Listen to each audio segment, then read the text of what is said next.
Three. Hey, good morning, afternoon, or evening, wherever you are. And I'm here with Fabrizio Romano from London. Good morning. He's originally Italian, but and he teaches in London. He's been living there for a long time. And last year, we went together to Japan on this amazing trip. Yeah. And what I also like about Fabrizio is A, he's a fantastic teacher, but B, is he does a lot of Buddhism. And so today I thought, let's talk a little bit about Japan, the system of Reiki, Buddhism, and how that kind of interweaves with each other. And maybe you can still introduce yourself a little bit if you want. Okay. Yeah. Well, thank you. Thank you so much.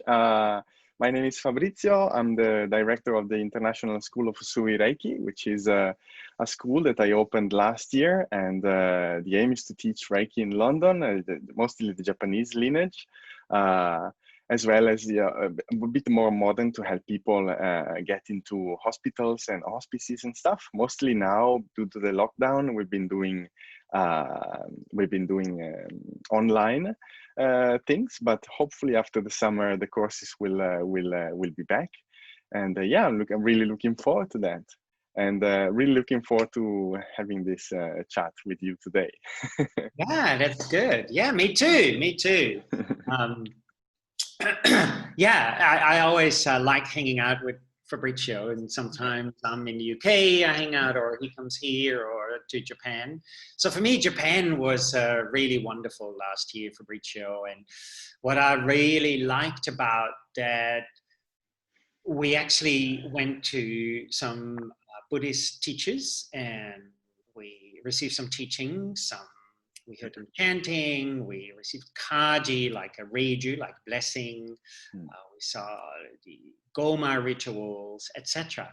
Yeah. And what I like about these people is their way of being. When they walk in, they do their ritual, they do their blessing, and then they walk out again. And it's so clean. I feel, for me, often we have a lot of stickiness attached to a healing or a reiju. And when I look at and observe these people, they're so free of that stickiness. Yes, they are. I think I remember you saying in one of your classes that becoming enlightened is to become normal, to become, there's nothing special. And so these people, they're so normal, right? At the end of the day, and that's what hits you. Yeah. That we expect today to be, them to be this way and having this kind of special aura of whatever, but actually they are completely natural and genuine, and they are so, as you say, so fresh, and they have not that stickiness on them, that you can really feel it. You can really feel it. That's probably the best way I could say it. It's very difficult to describe, isn't it? It's very difficult to describe. And I like that you say that, it's just normal. And I see this sometimes, not just within the system of Reiki, but in many spiritual practices nowadays. We all try to become something, and we need special clothing, or we have a mala around our wrist, or I don't know, we pretend to be this look at me kind of thing. And yet when I see those people, they are just so normal. The one, Takeda Jari, came in and he had these just jeans on and a t-shirt, and he this little man bag from some kind of brand, I forgot the brand, and then he just takes that off, puts his ropes on, and it was just all so basic, so normal, so clean. And that is what I like. And I think often, when we try to pretend, it's for me, there's often a lot of pretense in I'm this Reiki teacher and this is how I need to look like, or then it becomes always a bit sticky too. It is. I think I had a discussion the other day about whether or not a Reiki master should call themselves Reiki master, because of course we realize to be a master of something is very difficult to be a master of Reiki, but actually it's your title, right? So you do level 3 and then you are a Reiki master. So I think for me, I normally say I'm a Reiki practitioner, but I don't see a problem in saying I'm a Reiki master. What I think is important is what is behind that statement. Am I doing it with ego, like, "Ooh, I'm a Reiki master," right? Or am I just saying, "Yeah, I'm a Reiki master. It's my title." You know, if you want to know which level I've trained, yeah, that's it.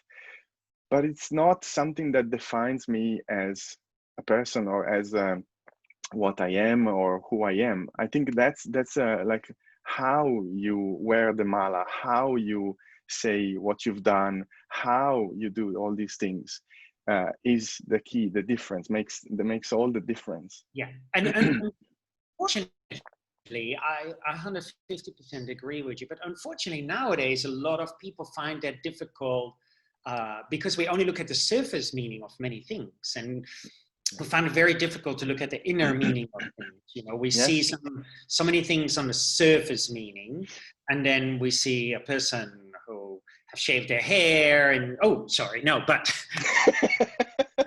I didn't mean that. But, and you know, I don't have a choice. They come from Japan, for example, or Tibet or whatever, and suddenly we say, oh, this is a monk, this is a priestess, or this is, and therefore we straight away put them kind of on a pedestal and say they have a certain knowledge.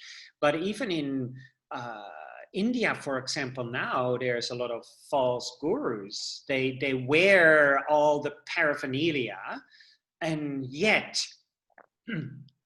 you know, so we get often caught up with the front element of it. And I think this is why your own personal practice as a spiritual practitioner is so important, that you see what is the underlying element of what my teacher or what that particular teacher is teaching. It is so true, Frans, and I agree completely. And I think the fact that today we have social media and everybody's participating with their own knowledge, regardless of whether they are at the beginning of their path or maybe a bit further along the path. I think sometimes that helps generating a little bit of confusion. To give you one example, the concept of karma, which is very much underlying the whole Buddhist discipline and the body of knowledge. When you talk about karma, normally karma means action in Sanskrit, but normally it is intended as cause and effect, right? That's how we talk about it. That's how we see it, or action reaction. But then that's very superficial, because there is a third thing that belongs to karma that is missing. So, which is the conditions. Mm-hmm. Karma is cause, conditions, and effect. And it's very, for example, these days you can see the world is protesting for the Black Lives Matter and everything.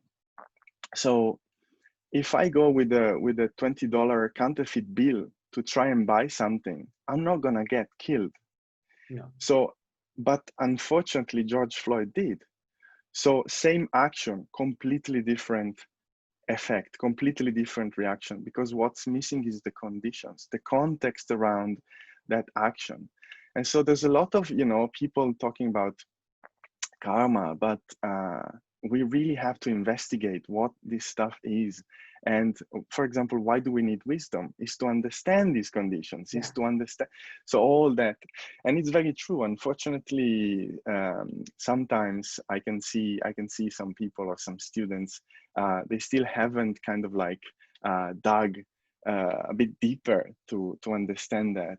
And yeah, I think it's, you know, as teachers, as educators, I think it's our privilege sometimes to maybe talk about this stuff, or maybe, you know, to be the example.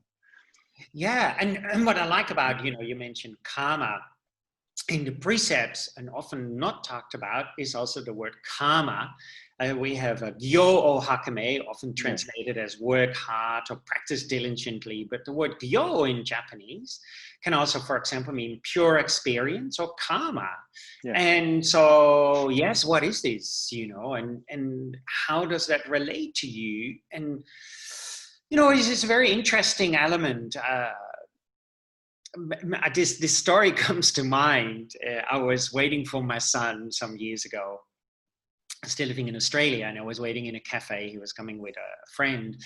And so the friend and my son come in, and I said, do you want a drink? Let's do a takeaway. So I order a takeaway, a coffee for one and a shake for another one, and 2 muffins. And so the woman behind the counter makes the coffee, makes a shake, gets the muffins, and says, Frans, you get the muffins for free today. So, oh, thanks. So I give them to the kids, we walk away. And then my son goes to his friend, Dad often gets things for free. And I said, okay, but why do I get them for free? Because, and then he thinks about it. He said, oh, yeah, that's a good thing to think about. So because we have certain actions, there are, of course, certain reactions, but there's also the circumstances, as you say, you know, what is the underlying conditions, what make it happen?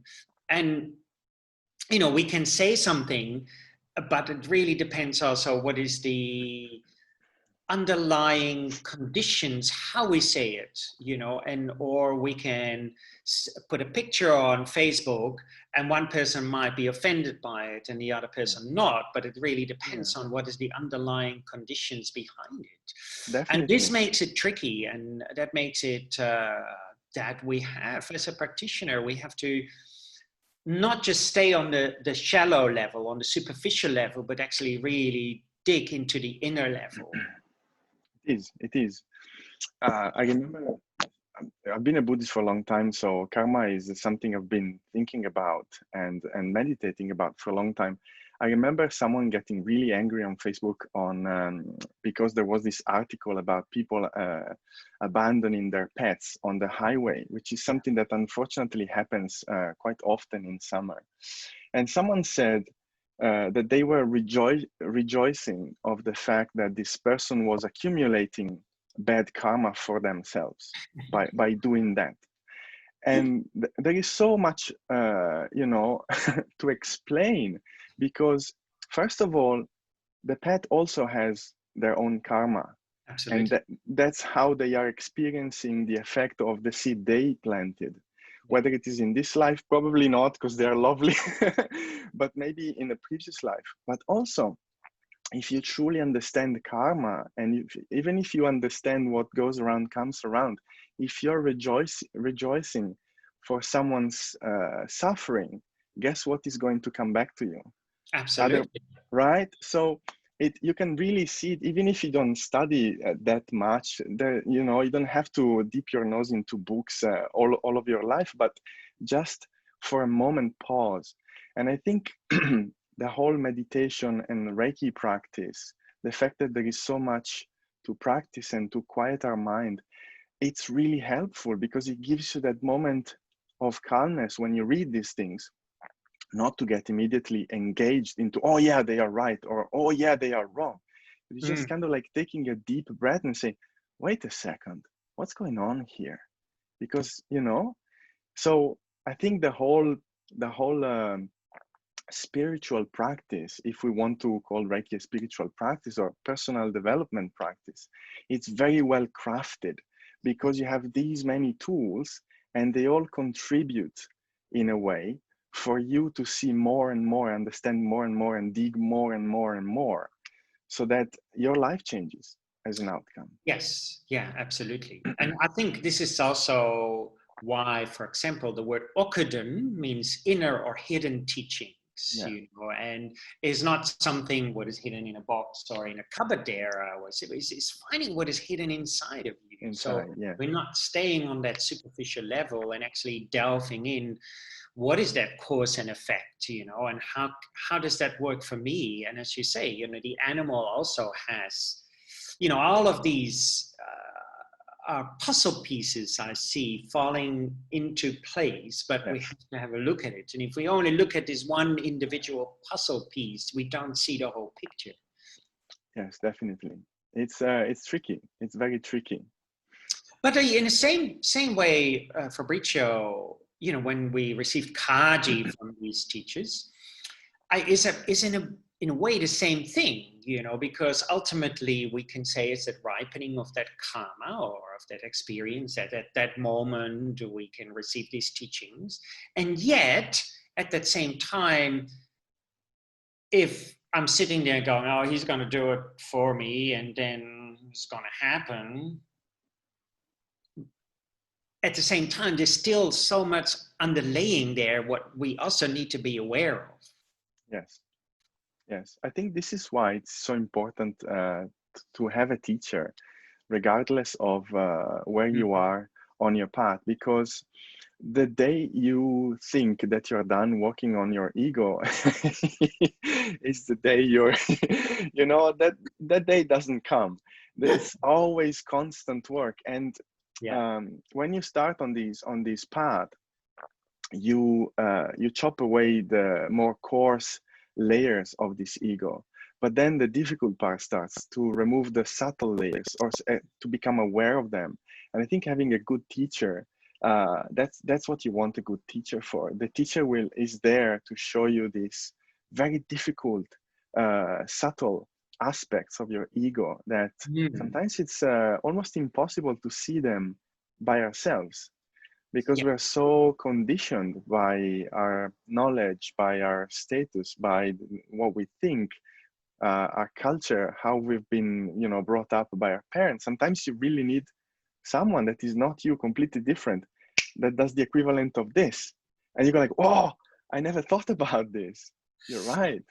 You know, so important to have. And those teachers, they are that, you know, you remember that marathon monk who gave us Kaji on Mount Hiei.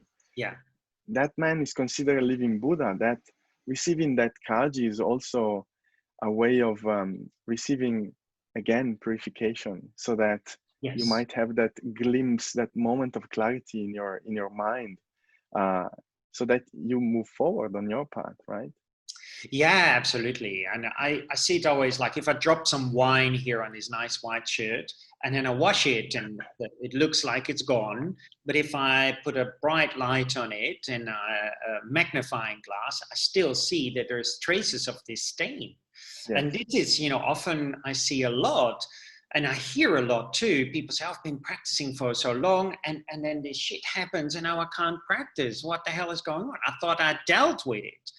Yeah, you dealt with the superficial layer, but not with the underlying elements. And this is why we have to keep digging away at it and keep practicing on a daily basis.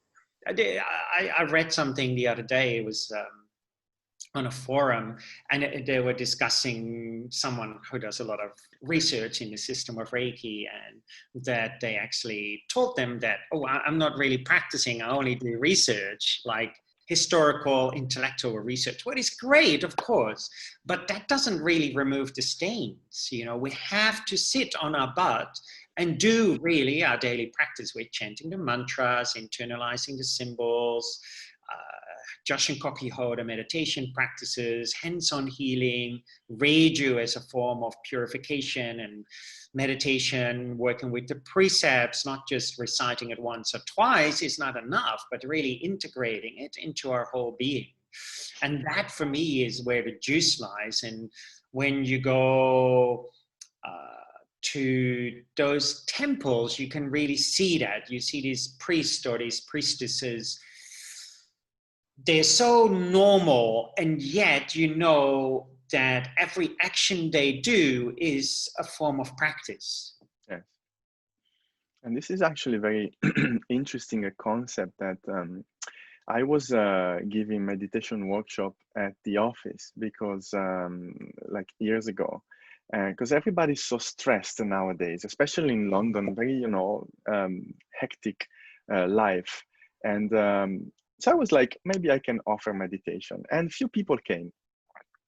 And then some were coming, you know, every time, and others they just this one guy told me one day, oh no, I just you know, that exercise that you teach, I just do it, you know, when I'm on the bus, when I'm you know, and it's wonderful to bring the practice into your daily life like that, but that cannot be your only practice. I see it kind of like a cell phone. We have to use it, but we need to charge it. Yeah. So when you sit down, it's like you are charging the phone. So if you don't bring the practice into your daily life, it's like not using the phone. So not much comes out of that. But we cannot just use the phone. Sooner or later, it's gonna go empty. Yeah. So we need both. And those people, you can see how they embody this. They do the practice in their quiet temple, blah blah blah, and then they never stop. They just embody the practice, regardless of whether they are sitting on a meditation pillow or they are in talking to you or performing a ceremony. And I think that's why their presence is so enveloping, if you want. I struggle to find the good word to describe this, because it's something that I think it goes beyond the realm of language sometimes, but it is an experience. Yeah. And I remember I was at the O2 Center to watch the Dalai Lama years ago. And I was thinking, he talked for 2 hours, and I was thinking, I was really far. It was like a teeny tiny Lego Dalai Lama, super far. At the end, he bowed with his hands like this. And I felt something in my heart that I still have that experience with me today. And to be able to expand your mind, to embrace a whole stadium of people, that's what practice does. So it's crazy. It's just wonderful. And and the system of Reiki achieves the same. It's a perfect spiritual practice that takes you there anyway. Well, I mean, this is what for me also is that really important, that we do sit on our butt on a daily basis, practicing. And then from there on, we take it into our daily life. And, nowadays, often it's changing slowly, but for a long time, the system of Reiki was solely focused on hands-on healing. And then often, I do hands-on healing and I go to sleep because it's working anyway. But that for me is a little bit of a lazy practice. Of course, I woke up this morning, it was hot, 5:30, light was already outside. I woke up, I thought it was like 8, it's 5:30. So I lay there and do some hands-on healing, and then I fell asleep. Yes, of course. But then I also sit on my butt, and both needs to be really there. And I think that is where the juice of the system of Reiki lies. And then hopefully one day we can have that direct experience of what Mikasui had on Mount Karama, and then what opens up to that experience, as you say, those priests or the Dalai Lama, where we can envelop people, no matter if they're standing here or there, in that big mind space, so to say. Yeah, it is. And it's just another way of saying, when you do Shimpiden, you understand, you learn this concept of the great bright light, and the concept of Reiju is all based on becoming one with the other person or with the group, and elevating them, and they elevate you. It's like it's kind of that thing, right? You can talk about it using Reiki language, or you can talk about it using Buddhism or maybe other spiritual discipline language. But the nice thing about something that is true is that it doesn't matter how you describe it. It's the same stuff. It's the same thing. I have this wonderful book here, and it's I forgot the title for a second, but it's about a Tibetan Buddhist teacher, and he said that there are some, in his words, gifted meditation practitioners who, due to sitting so much, that they actually can bring the other person in their mandala and in their 5 elements. So he's talking about earth, water, fire, air, and space, that practitioner can go into that space, and therefore that other person can be entrained in that space. And that for me is like when you meet like the Dalai Lama or those masters we met in Japan. The first time I met one of those, I said, man, the guy is like a 7-Eleven. He's open 24 hours a day. Yeah. He's like this. And that is so beautiful for me. They are such a great example. And I think this is why, when you go to Japan and in the O2 theater in London and you meet the Dalai Lama, doesn't matter where, but when you meet those people, then they show you that seed, what you have already inside of you. Yes. And They're then kind of like this. Oh, sorry.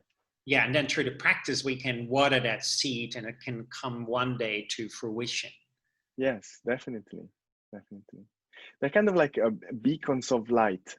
Yeah. You know, sometimes I think when you walk around in winter and you can find a restaurant, they have maybe long queue outside. Some restaurants, they are really kind and they put those heaters, those outdoor heaters, and you pass and whoa, you can feel it, right? You can feel it on your skin, on your face. It's kind of like that. Every time I come in contact with one of these people, a lama or you know, one of those monks in Japan, you can feel this entering in you, and then it leaves a trace. Even if it is just you know, I really want to practice more, just to get there and stuff. Absolutely, It's yeah. so inspiring. Yeah. And Japan is conducive to this. Japan is kind of like, I love the trip to Japan. I thought it was great to have you there because you know it so well, and I think the fact that you were there added a lot to the trip, because you knew all these little temples, you knew where to look, what to look, and what to find. It was so great. Every day was a new adventure. It was a new experience. Yeah, I'm already booked up for next year's trip. Next year, yay. Because you know, was it your teacher's teacher that said I need to do it again? Yeah, the 7-year training. Yeah, so I'm a slow learner, I have to do it again. I feel the same, man. I'm a slow learner. But this is also, I think, a really important element, Fabrizio. What you see also in the Tibetan Buddhist traditions, you know, you have a wonderful tanka behind you. And for me is that idea of repetition. You know, we don't emphasize, I think, in a lot of modern practices that enough. You know, we like to hop from here to there, but that repetition of constantly just doing one exercise or one mantra. And I was attending this online teaching by Orgyen Choang, a Tibetan teacher I met once. He wrote a beautiful book called Pristine Mind. And so he did recently an online teaching, so I followed it. And it was about a particular mantra. And he said, well, if you chant this mantra for, well, 1, 2, 3 million times, then you're right, a good healer.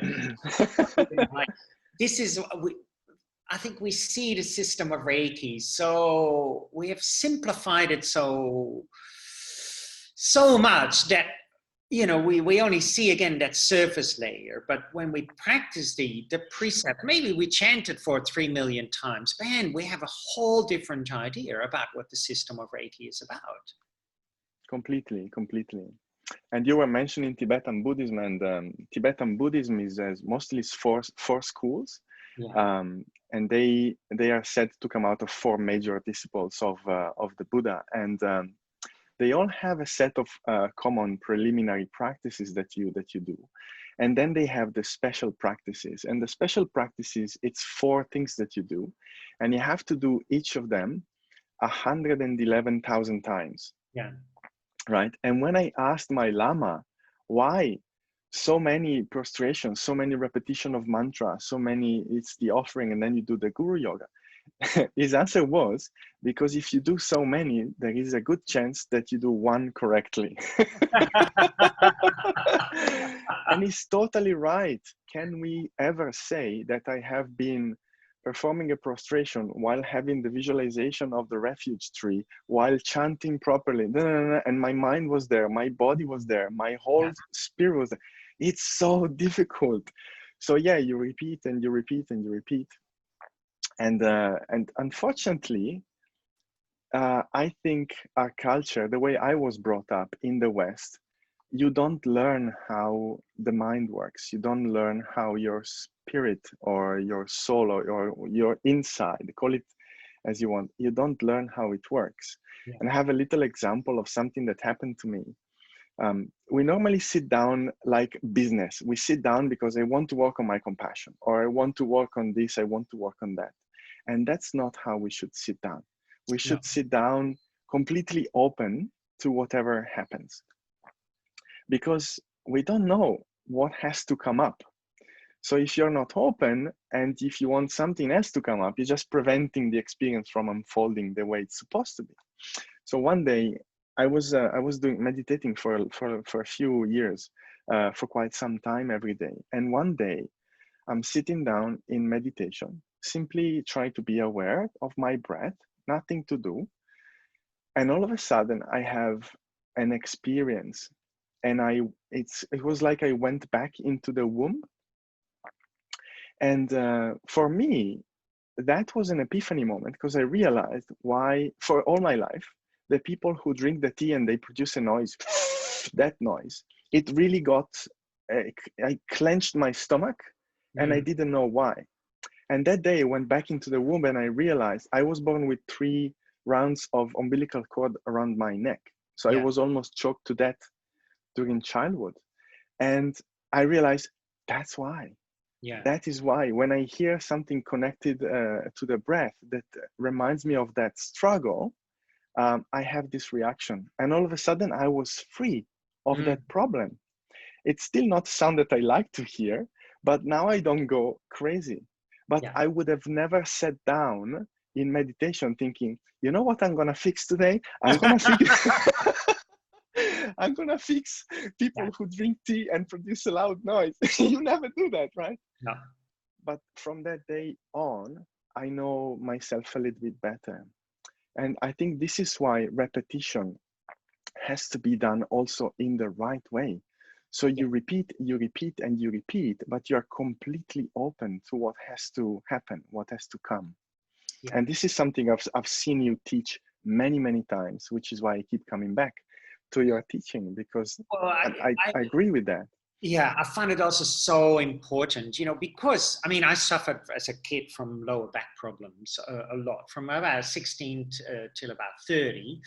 And in fact, the guy I went yesterday to the beach, he was, I knew him from when I was 15. He had the same back problem disease.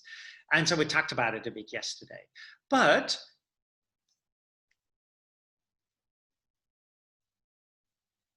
the doctors always used to say, Frans, it's only getting worse. Your pain will get worse. We can't do anything about it. So you just have to live with it, right? And indeed, when in my late 20s, it became worse. I had to get physiotherapy, painkillers, blah, blah, blah. But when I started to practice, I wasn't saying I'm going to heal my back. But now I feel stronger than I've ever been. I'm 52 and I feel stronger than I've ever been. But I wasn't going to sit down and say, oh, I need to fix this. And yet when I was practicing, things came to the surface, what I feel really was interlinked with it. Some things I would have never thought that they were interlinked with that. Some fears, blah, blah, blah, etc., etc.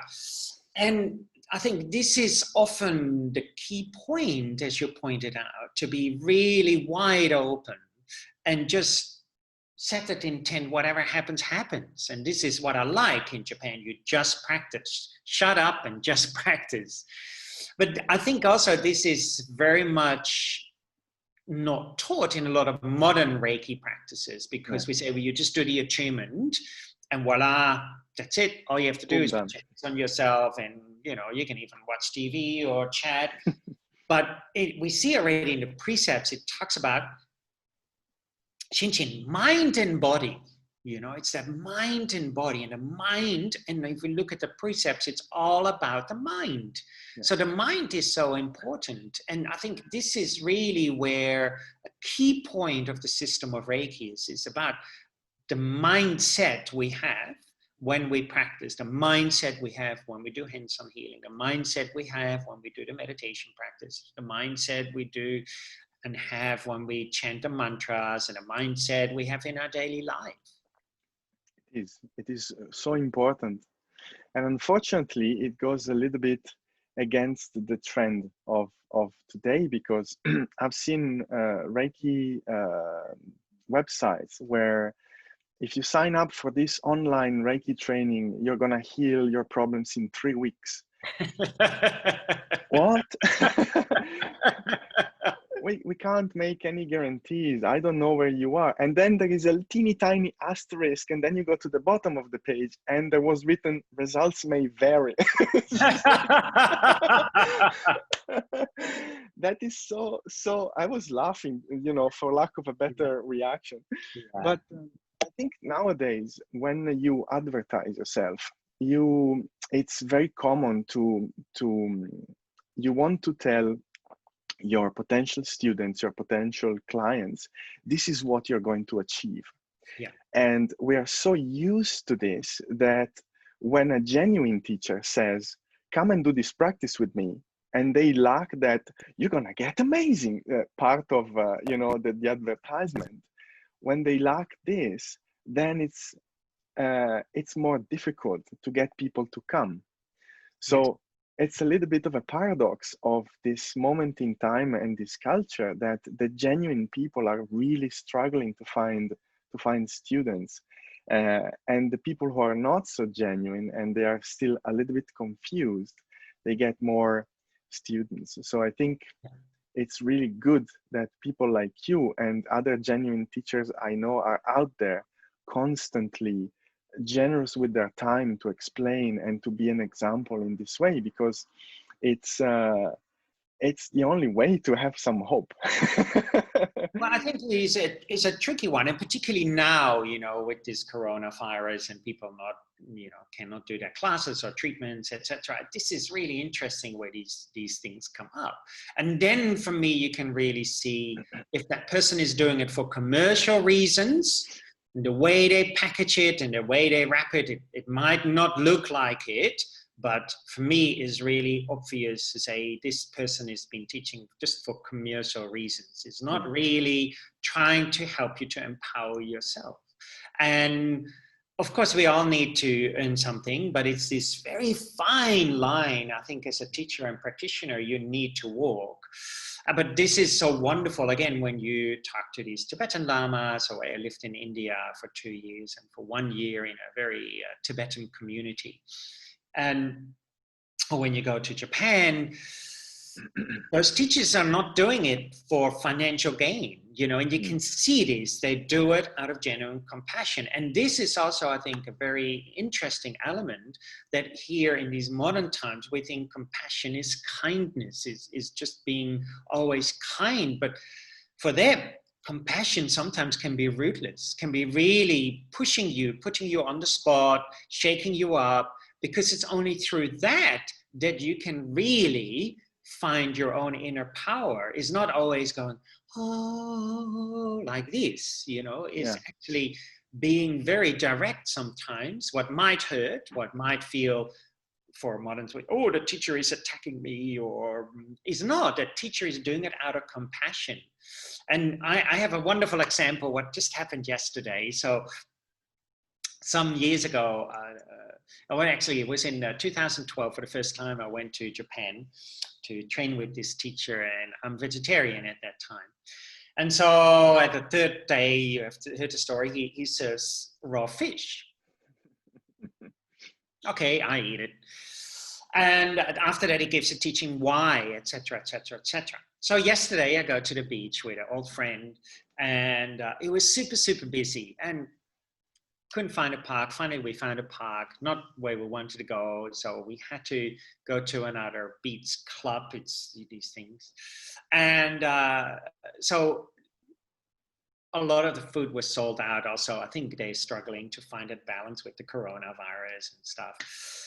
So I don't really eat meat. So what was left was a chicken satay dish with fries, and so my friend goes, oh, maybe we should go somewhere else. And man, we have been trying to find a parking spot for the last half an hour.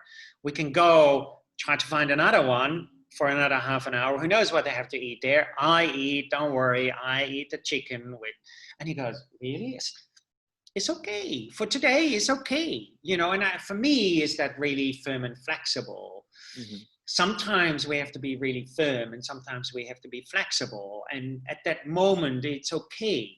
And I think is a really interesting element within ourselves. Of course, doesn't mean I'm going to eat chicken again, but yesterday it was okay. And yeah, I find these kind of teachings quite exciting when you see them in front of you. And I could have gone like this and eat it, but then the food is actually being poisoned not by the chicken, but by my anger and my worry. But if I just say, well, okay, it's just the way it is today. Yeah, it is. I had a friend who was waiting in line for a movie theater, and he ordered a vegetarian sandwich. He's vegetarian, and they brought in a ham sandwich, and he ate it because he said, if I don't eat it and I give it back, it goes into the bin. Yeah. So, you know, that poor animal has already given their lives. I might as well eat it. Yeah. And I really love what you said about the real compassion, because I think we go back. It's a very similar thing to, it doesn't matter if I wear the mala, it doesn't matter if I say something, what's behind that, right? Compassion, you can be ruthless, but if behind the intention is to liberate that being from their suffering, then it doesn't matter the mean that you choose. Yeah. As long as what's behind is, I really like that. And I think when you see the precepts, when you study the precepts, at the end, you know, show compassion to yourself and others. For me, this is like, there's a little hint there. Maybe I'm just making this up. I don't know, but that's kind of like where you want to get. Yes. Because you start from the anger and then the worry, and you work your way through it, and you have to keep working, and you have to go back and jump around, but ultimately through kindness, through all this work, you get there. But when you get there, you have to have done so much, you know, on your anger, and developing wisdom, and working on your ego. It's really, really difficult to find such a person, which is why it's so special to be able to take a plane and to go to a country where the culture in some parts of it has stayed a little bit with these ancient values of living with ethics, practicing. And some of them, they don't have a problem spending their whole life practicing, just having one disciple. That is mind-blowing. The amount of love and compassion, you know. And I think it's a Jewish text that says, maybe the Torah, I don't remember exactly, but it says, if you save one life, you've saved the whole world.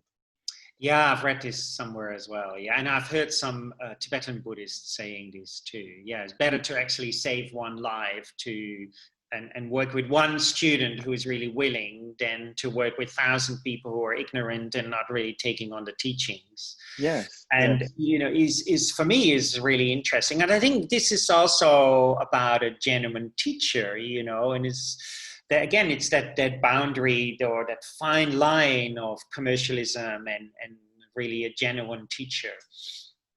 What I like about it too, Fabrizio, is that, yeah, when you go to these teachers in Japan, they are just so, you know, they can really put you on your place. And man, I remember the first time I went to my teacher in 2012. And I spent a week at his little temple, and there were times where I thought, fuck man, he's not my father. How does he like this? And all this stuff came up. But, and I think this is where you already said that also, the compassion has to be fused with wisdom. Yes. Yes. And this is, I think, that wisdom comes through our own clarity, you know, when we have a clearer mind within ourselves, then that wisdom surfaces, and then we can apply that compassion in a much different way. What, of course, is not always being kind, so to speak, but it can feel like, yeah, my teacher, he pushes me, he pushes these buttons, but it's actually good. I'm actually grateful that he pushes these buttons, because then I know there are buttons, then I can do something about it. If he doesn't push this button, I could be ignorant. Everything is going fine. Look at that. It's fine. He's teaching me. It's great. And then something happens in my life and I go, fuck, I have all these buttons. What the hell? Where did they come from? But if the teacher is pointing these buttons out, you know you have them there, so you can do something about it and you can work with it. Yes. I think a teacher that does not point out the buttons, even though you are there for that reason, is actually harming you, because you are there and you trust the teacher, and the teacher is actually lying to you in a way because it's omitting something. And so it's very, very important that the teacher is genuine. And in many, in the iconography of Buddhism, there's swords everywhere. Yeah. You know, Fudomyo has a beautiful sword, and at the end of the, maybe you've seen it, I'm sure you've seen it, the shamatha, the little path in 9 stages, or herding the ox in the Japanese, there's always someone with a sword, and the sword is cutting through ignorance and duality, is always cutting like that. And for me, those Japanese teachers are the sword. They arrive and they they cut like that, cut the bullshit like that, like a sword. And then boom, you're like that. And everything is so clear, even just for a moment, because they have this action. But yeah, wisdom and method, they're described to be the 2 wings of a bird. Yeah. So just wisdom or just method, the bird doesn't fly. No, absolutely. Yeah, I can show you some emails from my teacher. You know, okay, take a deep breath.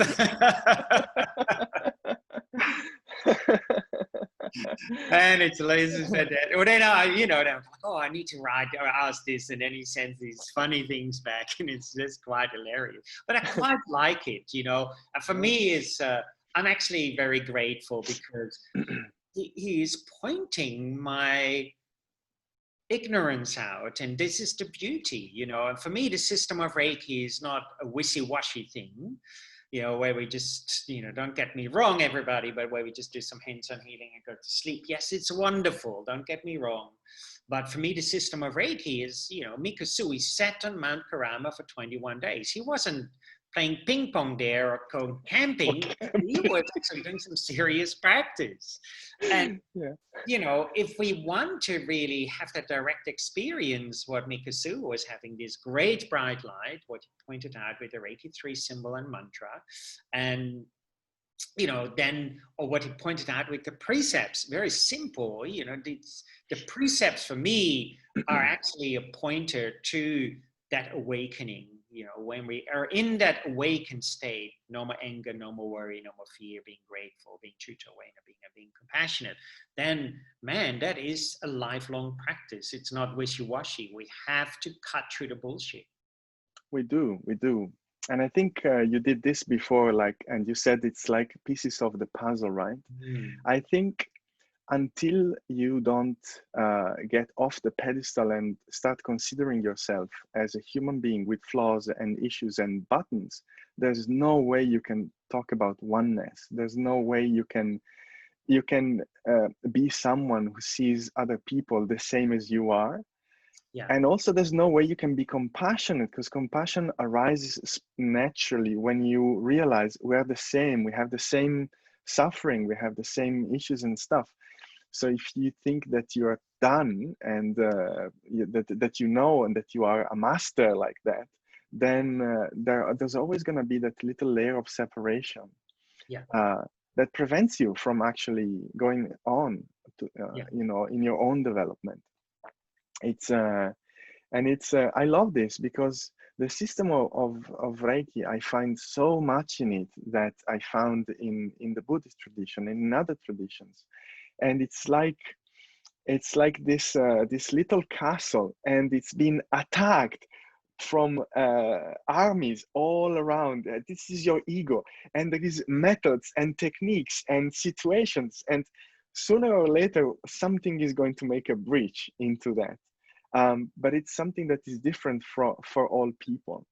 So yeah. So for example, the modern way of teaching Reiki, I think I learned it from you to not be judgmental about it. Because yes, in hands-on healing, there is also a little bit of meditation because you're trying to be in that moment. So sometimes that's the only available path for a person. And I love when you said that. It was years ago. But it really opened my eyes, because I naturally resonate more to something that is more the Japanese lineage, connected to the practice. But for me, I needed to see that, and now I see that. So sooner or later, you get what you need when you're ready, when it's your time, when it's good for you. So I really love that. I, every every practice, everything has something to give. Yeah, indeed. You know, and I think for me, if I look when I started in 1999 with the System of Reiki, and now, and the difference of way of hands-on healing and what actually happens, it's very, very different. Very different. And, you know, this is wonderful to see and think about for yourself. And I always say, if there is no change in your practice, right, somewhere there needs to be a change along the line. It can take 20 years to practice, we don't know, right, repeatedly. But if there's no change, then we might need to look at another angle into that little castle of the ego. And this is sometimes also, you know, it's through experimenting what suits you, you know. And when I first started, for example, chanting was not my way, but now I go like, that is pretty good. But maybe in 2 years' time, that might change as well. So there's lots of different ways within the System of Reiki to practice. And that's why I like Mikasui's teachings a lot. Yeah. Yeah. And I really love the approach you have and other teachers have, that goes through the understanding that if you want to really understand the system of Reiki, you should make an effort to understand Mikao Uzui and his life and what he was practicing, because we go back to the karma, right? Without the context, without the conditions, you get this box delivered to your house. Oh, it's the System of Reiki. Nice. I've got all these tools, but it's maybe more difficult to see how they're all connected, why they are there, where do they come from. So when you start going a little bit into that, and you learn a little bit about the esoteric Japanese tradition of Buddhism and those practices, then you realize, oh, that's why the system has been designed like this and that. And also I think you are in a much better position to understand what is the genuine part of the system that has been given to us, and what has been added along the way from other traditions or other, like shamanism and, and all that. And I think that for me provides a richness in the understanding of the system that is very, very important, because it helps you also understand, okay, so I should really focus on sitting down and doing my practice. When you realize Mikao Uzui was not looking for a hands-on healing technique sitting on Mount Kurama, and he got a huge ability to perform, to be a healer, to be a facilitator for other people's healing by doing that, then it's a no-brainer. I have to sit down and do my practice. That's the thing, right? This is the thing, and this is the beauty. I like what you're saying. He wasn't looking for a hands-on healing technique. He was looking for his own enlightenment, right? Yes. His own bright space. And that for me is the core of the System of Reiki. That's the essence of the System of Reiki. Yes. And it's the essence of every true spiritual practice. It's phrased in a different way: true self, nature of the mind, Buddhahood, whatever. It's even the essence of yoga. Yoga has been designed to, through the asanas and all that effort, to get you so tired that then the body comes down and you can actually work with your mind to achieve enlightenment. And yoga has the same issues today that Reiki has. Many people teach it just as a power tool for the body to become super fit. But no, the origin was to reach enlightenment. So there's many different ways. Sorry? Many years ago, Fabrizio, I went to this teacher. He was a yogi in Sydney, and it was at a very fancy, snazzy yoga center. And so I went there, everybody in there, nice yoga clothes, you know. I don't call any brands, but anyway, you know, there's, and he's sitting there, you know. He goes, why do you practice yoga? Well, and why do you? And so he asked about 10 people, and he said, I don't think you all practice any yoga. You're not practicing yoga. And they're like, none of you told me that you practice yoga for spiritual awakening. And this is it, you know, this is the same ultimate problem we have within the system of Reiki. Yeah. And I think this is a modern issue. And there's nothing wrong with it, of course, to have a fit body and to have some relaxation with the system of Reiki, but we can go so much deeper. And I think this is actually so much needed at this moment in time in our world, you know, is not working on a superficial level, but actually going really dig deep, sit on your butt, really explore your own issues, your own buttons, your own ego, because that is what needed now to actually create a much more harmonious world. Yeah. Yes, yes.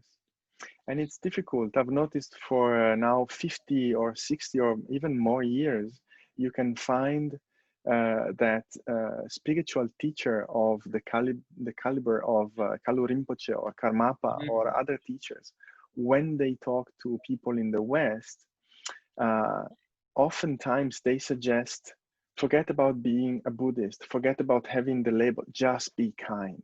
Yeah. Just be compassionate. And I think this is very powerful, an indication of the fact that in today's life, to take the time to practice, it's really hard. You really have to be disciplined. Yeah. So practice with discipline, right? It's there in the precept, because it takes time. And but to me, it's the one journey that I would never leave. I would never want to be without. Yeah. Because it is the journey inside. And I think I totally agree with you. If mankind wants to make that quantum leap into a peaceful world, into a world where we don't pollute the air, the water, and everything, we have to first and foremost change the inner side. Yeah. Because we change, and then those around us change, and then the city change, and then the whole world changes. You know, it's really, really important. I agree completely. Thanks. Yeah, let's finish on those beautiful words, words, and then we create a beautiful world. But yeah, I think that is perfect. So Fabrizio, if anybody wants to look you up, what is your website? You write wonderful blogs as well. I do. Every now and then I try to pour something out and share it with people. And the website is isureiki.com. It's International School of Sui Reiki.com, but it's short.